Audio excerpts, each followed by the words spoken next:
Еуфория се усеща, адреналинът се повишава, съдърната трибуна, като вряшко те озривява, червената магия, във въздуха подбудява, ССК идеология, която задължава.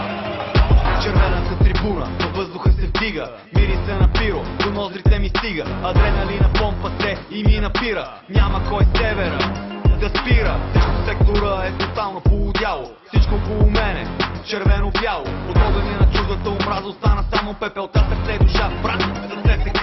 Готов съм да скачам до полуда, даже на таблото да има 0-90 минути пълна подкрепа. ССК религия е, не е секта, всички сме застанали рамо до рамо, много преди мача от рано до рано. В очите ми страстта е пламък и запали ме още от малък. еуфория се усеща, Адреналинът се повишава, съдърната трибуна, като вряшко те озривява, червената магия, във въздуха подбудява, ССК идеология, която задължава.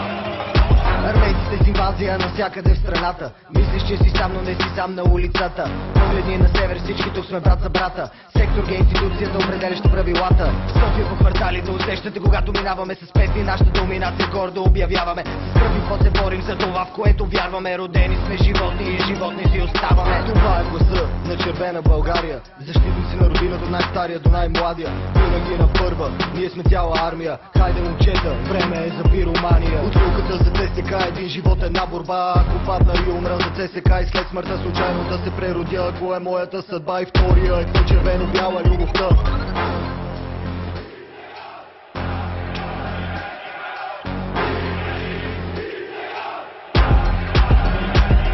Еуфория се усеща, Адреналинът се повишава, съдърната трибуна, като вряшко те озривява, червената магия, във въздуха подбудява, ССК идеология, която задължава.